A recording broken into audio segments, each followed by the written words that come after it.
Hello दोस्तों, welcome to Raj comics universe. आज मैं आपके लिए लेकर आया हूँ Superman smashes the clan comic series.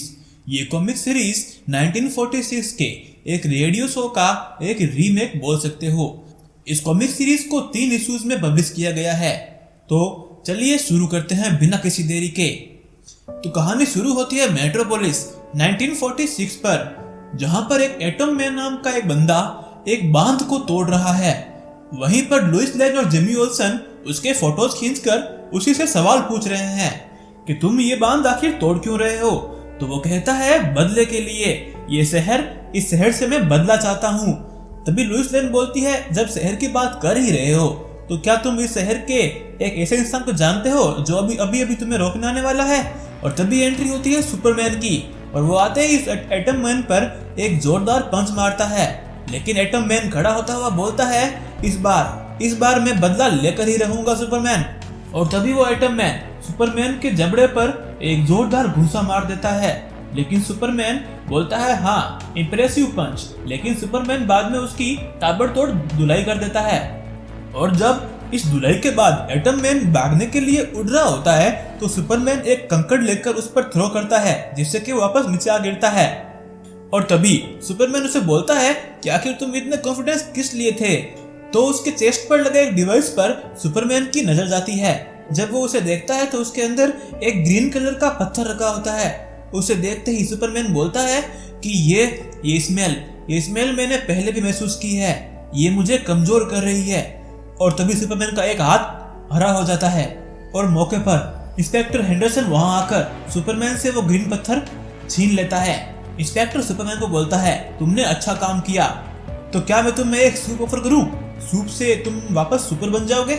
लेकिन सुपरमैन मना कर देता है, वो कहता है मैं बिजी हूँ। और तभी लुइस लेन सुपरमैन से कुछ सवाल जवाब करती है और सुपरमैन वहां से भाग जाता है। इस सुपरमैन को अब तक उड़ना नहीं आता। तो सीन शिफ्ट होता है एक फैमिली पर, जो कि अपने गांव से मेट्रोपोलिस शिफ्ट हो रही है। और सीन वापस शिफ्ट होता है क्लार्क कैंट पर, जो कि अभी भी उस खुशबू को महसूस कर पा रहा है और खुद को कमजोर महसूस कर रहा है उस ग्रीन पत्थर को लेकर। तभी लुइस लेन वहां आती है और लुइस आकर क्लार्क को जो भी हुआ उसके बारे में बताती है कि कैसे उसने सुपरमैन और एक अजीब से आदमी का लड़ते हुए के फोटो रिकॉर्ड किए और वो उसे पब्लिश करने वाली है। क्लार्क अपने आप को सूंघ रहा होता है। तभी पेरी उससे पूछता है, तुम अपने आप को क्यों सूंघ रहे हो क्लार्क? तो लुइस बोलती है, कभी कभी नहा भी लिया करो, फिर तुम्हें खुद को सूंघना नहीं पड़ेगा। तो क्लार्क कहता है, हाँ, नाइस एडवाइस लुइस, चलो मैं तुम लोगों को बाद में मिलता हूँ। तो पेरी बोलता है, अरे तुम्हारा ही ऑफिस है, कहाँ जा रहे हो? और क्लार्क वॉशरूम जाकर खुद को थोड़ा फ्रेश करता है। और जैसे ही क्लार्क वॉशरूम में मौजूद शीशे में खुद को देखता है तो वो खुद को एक मॉन्स्टर के रूप में देखता है। वो अपने आंखें साफ करता है और बोलता है कि पापा हमेशा कहते थे कि अगर हम किसी चीज को ज्यादा ही सोचने लगे तो हमें वो चीज सच लगने लगती है।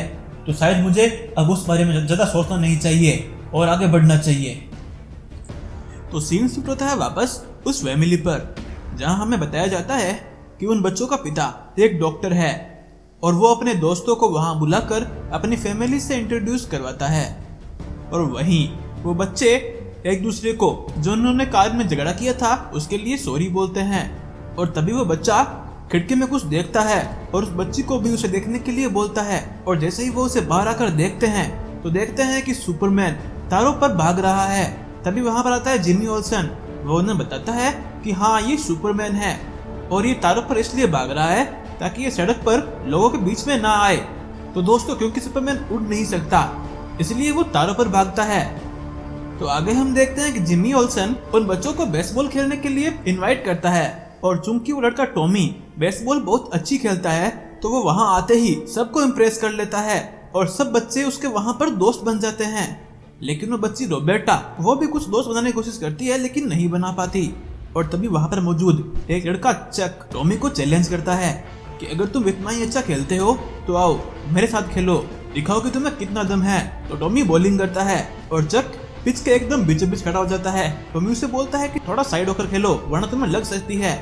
और चक मना कर देता है।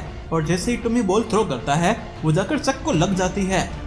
टॉमी उसे सॉरी बोलता है लेकिन चक टॉमी को उल्टा सीधा बोलने लग जाता है। तो जिमी ओल्सन उसके इन वर्ड्स पर चक को फायर कर देता है कि अब से तुम इस टीम का हिस्सा नहीं हो। थोड़ी देर बाद हमें बताया जाता है कि चक अपने अंकल से बात कर रहा है कि कैसे उसको टीम से निकाल दिया गया और एक रॉकी ली नाम के बच्चे ने उसकी जगह ले ली। तो उसके अंकल बोलता है, ली, मैं इस फैमिली को जानता हूँ, इन लोगों ने मेरी भी जॉब छीन ली थी और मेरी जगह ले ली थी। आज शाम को हम बात करेंगे और आगे से ये ली फैमिली किसी और की जॉब या फिर जगह नहीं छीन पाएगी।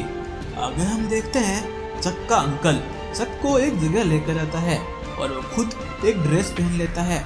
चक उसे बोलता है, ये ड्रेस, इसके बारे में मैंने पढ़ा है अपनी किताबों में, ये तो वो लोग पहनते हैं जो हेडफुल होते हैं। तो उसका अंकल बोलता है, नहीं, ये सब अफवाहें हैं, मैं तुम्हें आज बताऊंगा इस ड्रेस का मतलब क्या है। और वो चक को एक संगठन के बीच लेकर आता है जो लोग नारे लगा रहे होते हैं कि 1 रेस 1 कलर 1 रिलीजन। चक का अंकल चक को बोलता है, ये है क्लैन ऑफ फेरी क्रॉस और इसका बस एक ही उद्देश्य है, नॉन अमेरिकन को अमेरिका से बाहर खदेड़ना। लेकिन चक ये सब देखकर घबरा जाता है। आगे हम देखते हैं क्लार्क को जो अभी भी उस खुशबू से परेशान है। वो सोचता है, उस पत्थर को तो पुलिस ले गई थी, लेकिन मैं उसकी कमजोरी को अभी भी महसूस क्यों कर पा रहा हूँ। शायद ये सब मेरे दिमाग में ही है, मुझे इससे खुद को बाहर निकालना होगा। और तभी वो ब्रेकफास्ट करने के लिए बाहर आता है अपने माँ पापा के पास और उसे वो भी उस ग्रीन मॉन्स्टर की तरह दिखने लग जाते हैं। और क्लार्क कहता है, ये आवाजें मैंने पहले भी सुनी हैं। और तभी क्लार्क को याद आता है 1926 का स्मॉलविले, जहां पर उसके पापा क्लार्क को कुछ दिखाने के लिए बुलाते हैं और क्लार्क का पिता उसे एक डिवाइस दिखाता है, इसमें से कुछ अजीब सी आवाजें आती है। क्लार्क पूछता है, ये आवाजें, लग रहा है जैसे कोई लोग एक अलग भाषा में बात कर रहे हैं। तो उसका पिता उससे बोलता है कि हाँ, ये डिवाइस जब तुम हमें मिले थे तो तुम्हारे साथ हमें ये मिला था। लेकिन तभी मार्था क्लार्क के पिता को अपने पास बुलाती है और कहती है, तुम ये सब क्या कर रहे हो, तुम उसे अभी ये सब क्यों बता रहे हो। तो वो बोलता है, जब से उसने ये जाना है कि हमने उसे अडॉप्ट किया है वो तब से सवाल पे सवाल कर ही रहा है। सुनो मार्था, क्लार्क एक आम बच्चा नहीं है, वो खास है और वो कितना खास है उसे ये जानने का हक है। और तभी क्लार्क ये सोचता है कि हालांकि माँ और पापा मुझसे काफी दूर है और वो सोचते हैं कि मैं उनकी बातों को नहीं सुन पा रहा, लेकिन मैं सुन पा रहा हूँ। और जो आवाजें क्लार्क ने अपने बचपन में उस रेडियो से सुनी थी, वही आवाजें वो फिर से अभी सुन पा रहा था। और सीन वापस प्रेजेंट में शिफ्ट हो जाता है और क्लार्क सोचता है कि शायद ये एक सपना है, तो चलो जो ये सपना मुझसे करवाना चाहता है मैं वही करता हूँ। तो क्लार्क खाने के लिए बैठ जाता है, लेकिन जो आवाजें क्लार्क पहले नहीं समझ पा रहा था अब वो समझने लग जाता है। और जैसे ही वो उनकी बात समझता है, क्लार्क पूछता है कि तुम लोग आखिर हो कौन। तो वो लेडी बोलती है, आपने सुना, इसने पूछा हम कौन हैं, पर सवाल तो ये है कि आखिर ये कौन है। क्लार्क बोलता है, आखिर मेरे साथ ये सब हो क्या रहा है। तो लेडी बोलती है, आराम से, जल्दबाजी मत करो, तुम्हें सब कुछ याद आ जाएगा। और सीन वापस शिफ्ट होता है उस चाइना वाली फैमिली पर, जहाँ पर वो बच्चे सो रहे थे, लेकिन तभी उन्हें खिड़की में से बाहर कुछ रोशनी दिखाई देती है।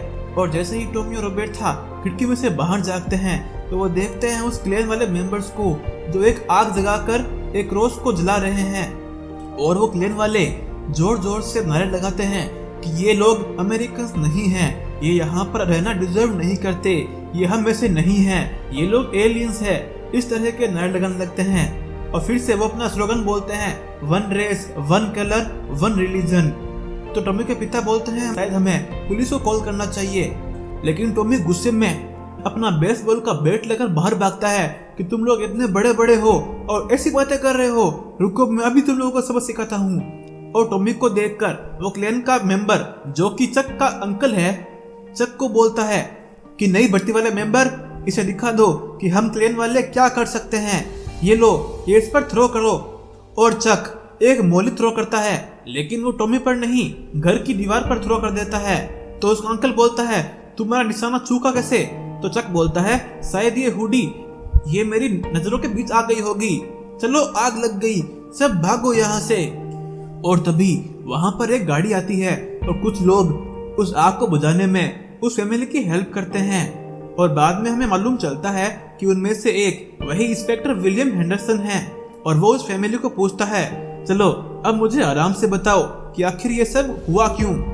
तो दोस्तों कहानी बहुत ही इंटरेस्टिंग है और आगे बहुत अच्छे अच्छे कहानी में मोड़ आने वाले हैं, तो बने रहिए राज कॉमिक्स यूनिवर्स के साथ। सब्सक्राइब कीजिए चैनल को और दबाए बेल आइकन ताकि ऐसे ही मस्त मस्त कंटेंट आपको रोज मिलते रहे।